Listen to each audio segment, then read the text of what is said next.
From the Toronto Star, I'm Adrian Chung, and this matters.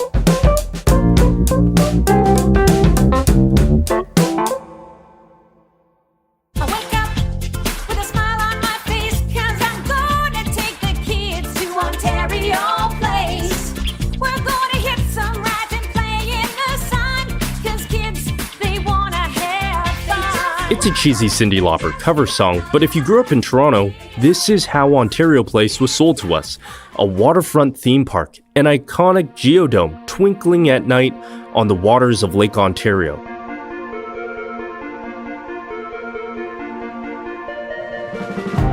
But the reality in 2020 is, I'll be honest, a lot sadder. Since 2012, the theme park has sat empty. Aside from the Cinesphere and Budweiser stage, not much goes on there.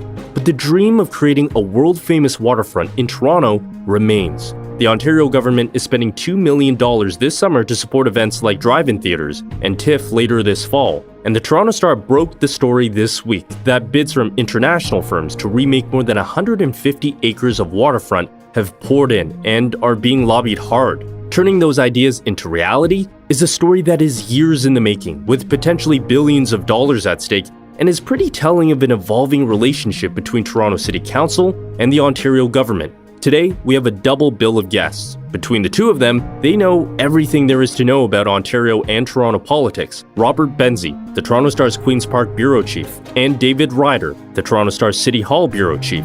We're talking about the political football that is Ontario Place.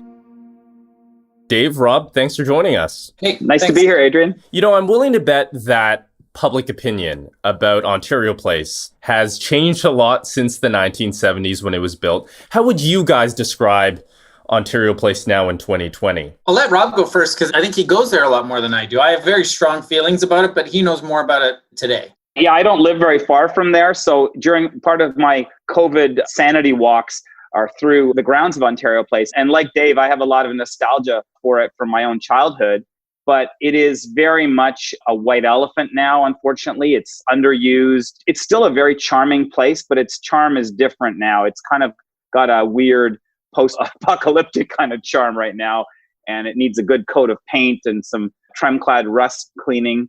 But other than that, it still has a vibrancy to it. It really does add something to the waterfront still. Yeah, and I'm going to chime in with the kind of the nostalgia part of it. Rob's sort of given the today view. So, and I'll preface it by saying that I worked at Ontario Place for 4 summers when I was a university student. So I spent a lot of time there. And then I've written about it a lot in the last few years. There is still among Torontonians, I mean, not really young, but like people, I'd say 35 and up, maybe, extremely strong emotional attachment to that site. Every time I write about it, I get a flood of emails and Twitter comments about Children's Village and the Cinesphere. And for a long time, it worked. It was a weird kind of educational theme park, like kind of like Wonderland, but not meant to just scare you or, you know, fill the cash register. It was actually supposed to entertain you, but also you had to like learn about Northern Ontario. There were mining exhibits. The Wilderness Ride was like a trip through Sudbury. So people still have an extremely strong attachment to it. And I guess stepping back from that, what it is now is this sort of half-formed, like beautiful vistas, but feels like it could be a lot more.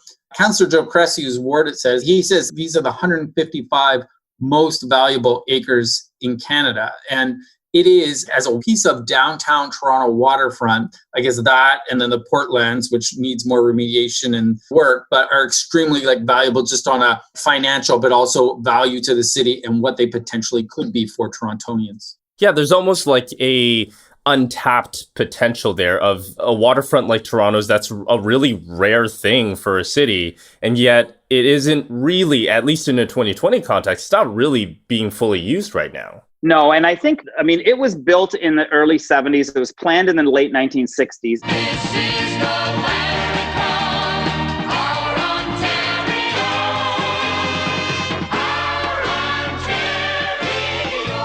And opened by former Premier Bill Davis, a progressive conservative government, at a time when the province was booming and looking forward to the future. So, I mean, the Cinesphere was the site of the world's first IMAX theater. And I remember as a child going there and your mind being blown by the film North of Superior, the glider and all of the vistas that it showed. And I think it was also a time, frankly, when Toronto was a much more boring place than it is now. Toronto was not as multicultural or as lively or as interesting as it is now. Maybe not right now, Adrian, because of the pandemic, but certainly that it has been. For example, I remember my parents thinking Ontario Place was great because, they were immigrants who'd come from Scotland and Jamaica, and they were astounded to come to a country where you couldn't have a beer outside on a patio. That was just not a thing that was allowed very much in the early 1970s. So places like Zum Rhein, this beer hall that was on one of the islands at Ontario Place, there was one of the only places you could actually sit outside with a beer in Toronto. And that was the height of sophistication in the early 1970s. So there's been so much change since then, not just on drinking outside, but also on the fact that there are many more activities for kids. Kids don't have to go to the children's village and play on the stuff there. There's tons of things for them to do on video games and at Canada's Wonderland, as Dave was saying. So society has changed a lot since Ontario Place was first planned and was first enjoyed, and then in its heyday in the 70s and 80s. I think to speak to the untapped potential, I think the redevelopment trick is to address everything Rob says and to make it relevant and exciting for young people and families, but still somehow keep that charm that has tapped into people and people feel really strongly about. Under the current redevelopment framework, whoever gets the nod to redevelop all or part of the site could theoretically knock down the Cinesphere, knock the pods into the lake, and maybe drag them over to Thompson Park or something. And if that happened, I feel like pretty safe predicting there would be a public uproar and people throwing themselves in front of the bulldozer. So how do you keep that vestige of the past that obviously spoke to people and that they appreciated, but drag it into the 21st century and give everybody, in this new Raptor Toronto World City generation, something exciting, while also keeping the natural stuff that Rob enjoys, like the natural seawall and everything else and the views that you have, which are pretty fantastic for a downtown major city. Politically, when it comes to the redevelopment part, who's really in charge of Ontario Place? Is the province the real decision maker here? Rob, I'll go to you first. Yeah, the province owns it, but the city services the entrances. So if Exhibition Place is the city, there is a lot of cross-pollination. We spoke to Premier Doug Ford earlier this month, and he said that he wanted Mayor John Tory to have a big say in how Ontario Place is developed. And that's significant on a couple levels. First, it is the province's decision. The decision will be made at Mr. Ford's cabinet's table, ultimately. But Mr. Tory is not just the mayor of Toronto. He is also someone who in 2012 did a major report on the future of Ontario Place for former Liberal Premier Dalton McGuinty. And even though Mr. Tory and Mr. McGuinty had been political foes, Mr. Tory was the former PC leader up here, McGuinty turned to Tory and asked him, at that time the mayor was not in politics, he said, look, can you look at this? And it was John Tory's report that said, look, no casino, that was the big thing, no casinos. There could have been construction of housing. As it turns out, that's not part of this RFP now. But Mr. Tory's report was seen as something that was significant to saving Ontario Place at that time. Because remember, it was the McGuinty government that first cut the funding and basically closed it down due to austerity push back in the early 2010s. And I think that's where we're at now. And so Premier Ford gets elected in 2018. Premier Wynne, her Liberal government did some things at Ontario Place. They built the Bill Davis Trail, which is a lovely part that used to be a parking lot that kind of goes from Coronation to Ontario Place proper. There have been a lot of piecemeal types of things like that have done. And then Ford gets elected in 2018, and his government wants to redevelop it. And initially, it looked like there were going to be Ferris wheels and casinos, and there was a lot of nervousness about that. And then the government has, I guess you could say, come to its senses and realize that that's not something that's going to sell in downtown Toronto and in Joe Crusty's ward. I live in that ward, and my neighbors certainly don't want casinos and Ferris wheels. I'm not sure they want a huge water spa either, but I think they do want, as Dave says, access to that seawall, that park, because especially in the pandemic, Adrian, we've learned we need public spaces. And I wanted to get to that point. This weekend, you both broke the story on what's happening now and what the provincial government is looking into. What is happening with the latest there? So I'll just jump in that Premier Wynne under her government had a contest, and there were submissions. Premier Ford gets elected, and he basically throws everything she's done out and says, we got to restart this, and we want more of a big world-class attraction. This isn't good enough. That process kind of got delayed, like everything during the pandemic, and it seemed to be dead. But we're not dead, but at least dormant. And then Rob and I were hearing, no, stuff is going on. There is stuff cooking in the background. So what we wrote on the weekend and what we've discovered is that there are 3 prime bids that are considered serious contenders. One is from a company called Kilmer Group, which is a development company run by Ken Tannenbaum, son of Larry Tannenbaum from MLSE fame. And also his company is well known because it developed the Athletes Village for the Pan Am Games, which has now become the popular Canary neighborhood. So he has a bit of a track record. A little bit of a dark horse and a surprise was a company run by Carl DeMarco, who is well known in the Canadian wrestling scene as the president of WWE Canada and now has an entertainment/technology firm. He has a bid.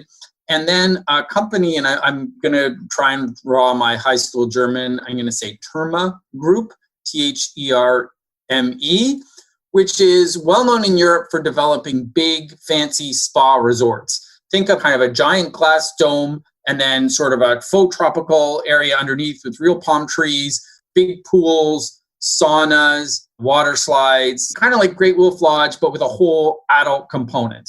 And so those are the 3 main contenders. The contest is still going on. As Rob said, it'll be decided at the cabinet table. And we're hearing that the Terma has, if not an edge, is certainly getting a lot of attention. And it fits when you look at the original sort of talk from the Ford government about wanting something spectacular, world-class, something that would draw tourists but also be friendly for local Torontonians. That seems to be the fit of what they were talking about. But the interesting thing is when I talked to Ken Tannenbaum, he said, even though it's a rival bid, he said that might be great. They could do that on the West Island of Ontario Place, and there would still be room to do other things like he's talking about. And he also, and many others are saying, you really shouldn't just look at Ontario Place. There's Exhibition Place, which is city-owned on the other side of Lakeshore. If you take those together, it's more than 300 acres. And there's a feeling on the city side that Exhibition Place is not being fully utilized. It's great when the X is there. Yes, there are conventions, but we could do more with that considering the asset it is.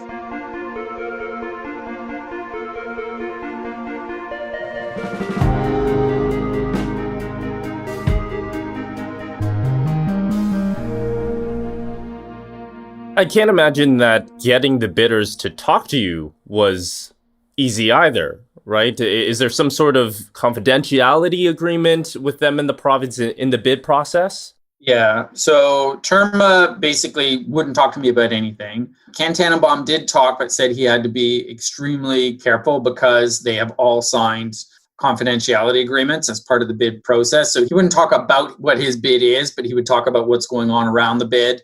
And then Carl DeMarco so far has not commented, but we continue to ask him. What does the city want to see here? And what does the province want to see? Because it seems like that push and pull over control and what they want between the province and the city, that seems to be a pretty central tension over Ontario Place. Has either side tipped their hand on what they ultimately want to see out of this? I'll let Rob talk about the province. On the provincial side, I think Dave's right. This thing it's been a roller coaster ride, even though there will be no roller coaster at Ontario Place, according to everyone we talked to.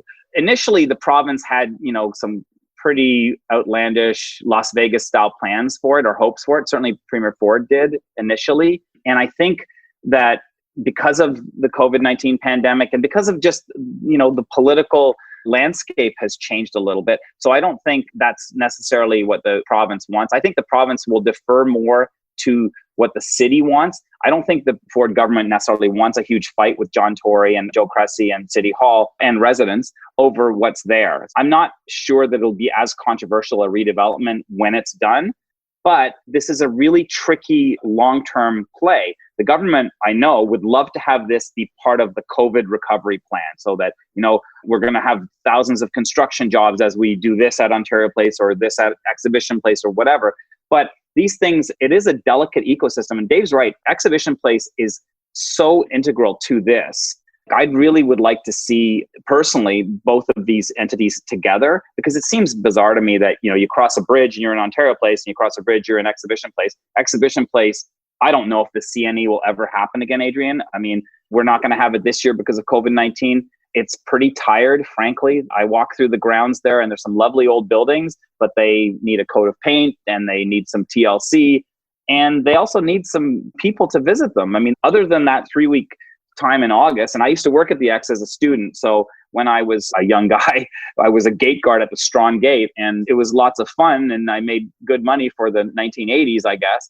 But even then, it seemed like a bit passé, the whole X, like it's just the carnies and horses and stuff. It was just kind of, I don't know. It wasn't appealing to me, particularly in the 1980s. I can't imagine teenagers today caring that much about it. And Dave? On the city side, it's a little bit complicated because a couple of years ago when Rob and I first broke the story that Premier Ford wanted to cancel the Wynn Ontario Place plans and redevelop it, there was a lot of fears because as city councillor, Doug Ford had tried to hijack the Portland's waterfront development and wanted a flashy hotel and a Ferris wheel and all this stuff. So I think there was a lot of initial fears. I'd say those have calmed a lot because Premier Ford is not kind of acting like a bull in a china shop now, and he does seem to be deferring to John Tory.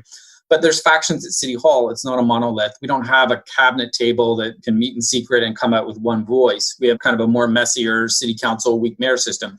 So I'd say right now you have John Tory, who likes getting along with Premier Ford, likes working together, and seems to be at least okay with Premier saying he's going to listen to Toronto, but at the end of the day having full power and sort of an ad hoc cooperation.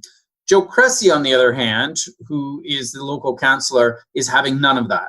He says, we can't have a huge asset being decided and a huge decision for Torontonians being decided in a backroom deal in Doug Ford's cabinet office. We need to stop what we're doing. We need to have an open, public-driven process with full transparency and full consultation. So I think that's where we're at City Hall. All of them, including all of City Council, including the mayor and Joe Cressy, voted on kind of a resolution from City Council that said, we want to have an open, transparent process for both Exhibition Place and Ontario Place. The mayor says he still honors that, but he's not yelling for a change in process right now. That's really coming from Joe Cressy. You guys mentioned it a little bit earlier, but back in 2018, there were some rumblings that the province could potentially greenlight a casino or condo space there. A lot of people, a lot of Torontonians didn't like that idea, and that was nixed. What do you think of the province, Rob, opening up this space to private tenders and bids? I mean, yeah, that's the tricky thing, Adrian. But I mean, I think that the public can accept that the Ontario government probably shouldn't be in the amusement park business. And that's what Ontario Place really was, of a kind. It was a kind of an amusement park, a recreational facility. Private sector entities tend to be able to operate those kinds of things better than governments can for whatever reason, many reasons. That said, when Dave and I did this story, I heard from people saying, do we want a spa that I won't be able to afford to go to, being, a public asset becoming a private kind of attraction like this? And so there is some concern. But Ontario Place, one of the reasons why it has fallen on hard times is that people stopped going there and they voted with their feet. Now, I'm not saying that means it should be privatized and a casino and a mega mall and all these other things be built on it. But I think that Ontarians showed, and for reasons that we've already discussed, that they're happy to have a park there, but they don't really need the government running a movie theater and a children's village. Yeah, attendance really dropped, yeah. There was a water park there. I used to take my kids there when they were little because, again, as I said, we lived so close and it was very cheap. You could have a membership for the whole summer for very little money. So I couldn't imagine that. I mean, Dave might know better, but they were subsidizing it a lot. And you could argue at this time, should we be spending money on that or should we be spending money on healthcare and education, which are bigger priorities than our amusement facilities? And Dave, like you were saying too, some city councillors have an issue with that public-private balance of transparency and how involved the public is in what is right now, anyway, a public park. Yeah, the whole thing is public. There is that tension. I mean, people are just kind of waiting and seeing, and also we're in the middle of the pandemic, so everybody's looking at that too.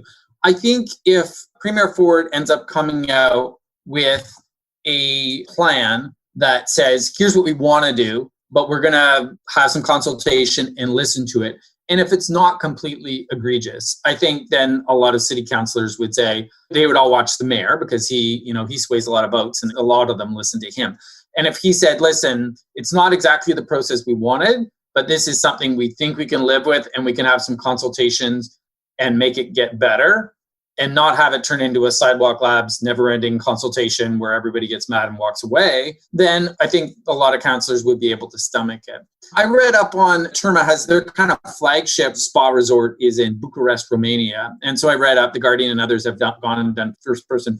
It's kind of interesting. I mean, they said it's quite inexpensive and regular people do go there. Obviously, well-heeled holiday makers will go and stay and get the first class treatment, but you can just go with your kids and spend a day there. And it's interesting. I've definitely seen sentiment that says, spa land, this is kind of old Doug Ford, razzmatazz, do we really need it? And other people saying, well, you know what, in the pandemic days, if you could essentially have kind of a tropical holiday on the shores of Lake Ontario, and it doesn't cost you a fortune, and maybe you can stay overnight, or maybe you just go for the day, would that be such a terrible thing?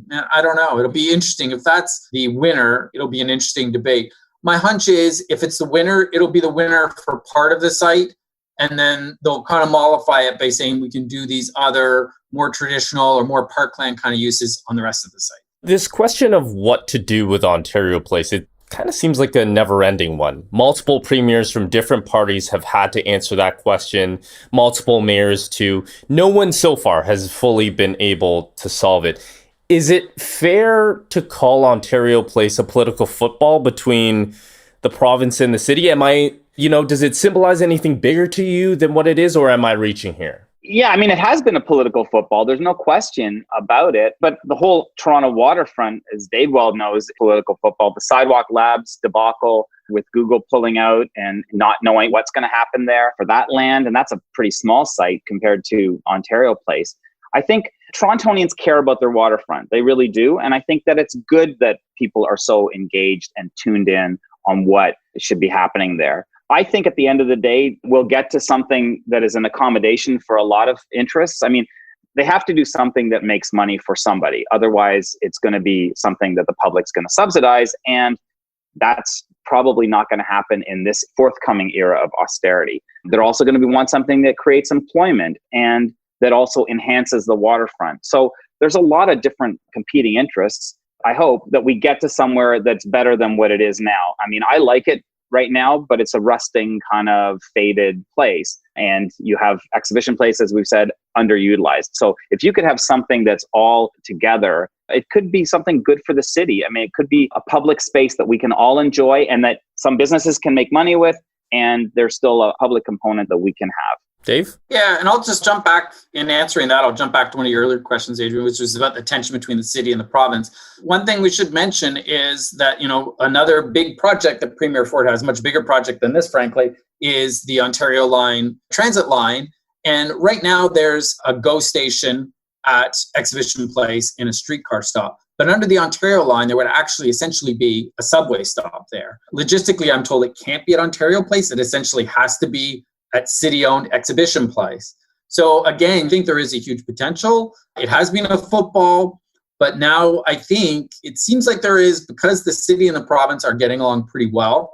Not that long ago, they were in a pitched battle when Doug Ford was trying to do deep cuts in public health funding, which seems funny now that you would be cutting that. But not that long ago, they were at each other's throats.